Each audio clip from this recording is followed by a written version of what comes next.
아득한 옛날, 오늘이라는 아이가 있었다. 부모님도 모르고 이름도 성도 몰라 마을 사람들이 오늘이라는 이름을 지어주었다. 어느 날 오늘이는 자신을 친손주처럼 돌보아주던 백씨 부인으로부터 부모님이 신관과 선녀가 되어 원천강을 지키고 있다는 이야기를 들었다. 오늘이는 바로 부모님을 찾아 원천강으로 떠났다. 흰 모래 마을에 도착한 오늘이는 별층당에서 책을 읽고 있는 장상이에게 원천강으로 가는 길을 물었다. 장상이는 서쪽 연화못의 연꽃나무에게 가는 길을 물어보라며 한 가지 부탁을 했다. 원천강에 가시거든 나는 왜 밤낮 글만 읽고 밖으로 나갈 수 없는지 이유를 알아봐 주세요. 오늘이는 장상이가 알려준 대로 서쪽 연화못으로 갔다. 연꽃나무는 청수 바닷가에 큰 뱀에게 가는 길을 알려주며 자신은 가지가 많은데도 왜 한 가지에서만 꽃이 피는지 알아봐 달라고 부탁했다. 다시 길을 떠난 오늘이는 푸른 물이 넘실거리는 청수 바닷가 모래밭에서 큰 뱀을 만나 길을 물었다. 원천강 가는 길을 인도하긴 어렵지 않으나 내 부탁 하나만 들어주. 다른 뱀은 여의주를 하나만 물고도 용이 되어 올라가는데 나는 여의주를 셋이나 물고서도 용이 못 되고 있으니 어쩌면 좋겠는지 알아봐 주시오.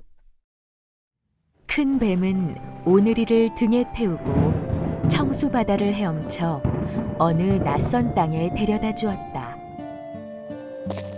한참을 걸어 길가 외딴 별층당에서 글을 읽고 있는 메이리를 만났다.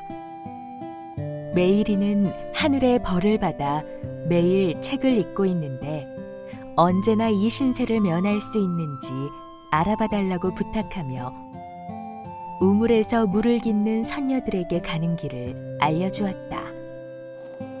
우물가의 선녀들은 구멍난 두레박으로 물을 풀 수 없어서 울고 있었다.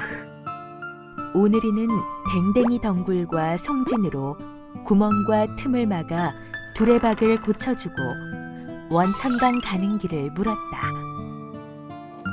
선녀들은 궁궐같이 커다란 별당으로 오늘이를 데려다주며 그곳이 원천강이라고 했다. 드디어 꿈에 그리던 부모님을 만나 홀로 살던 일부터 수만리 길을 헤치고 부모님을 찾아온 사정을 이야기했다. 부모님은 눈물을 지으며 오늘이를 감싸 안았다. 오늘이는 부모님을 따라 원천강을 구경하였다. 높은 담장이 둘러쳐진 곳에 문이 4개나 있었다.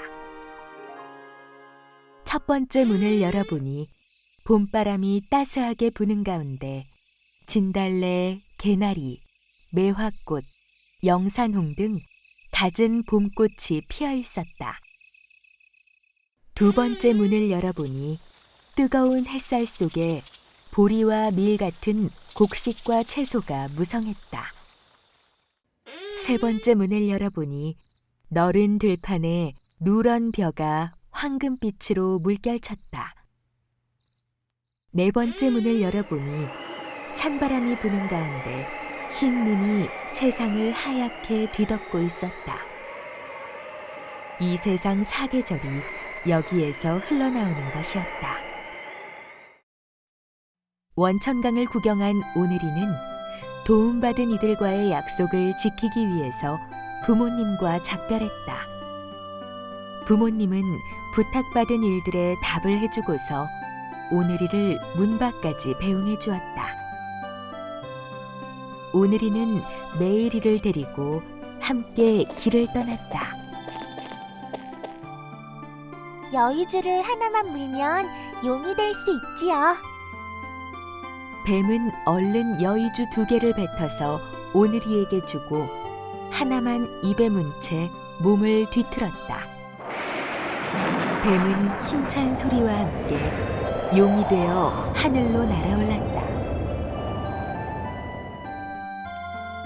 윗가지에 핀 꽃을 처음 보는 사람에게 주면 가지마다 꽃이 핀답니다.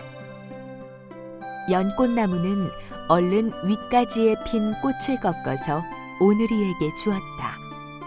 그러자 가지마다 꽃봉오리가 맺히면서 탐스러운 꽃이 송이송이 피어나기 시작했다.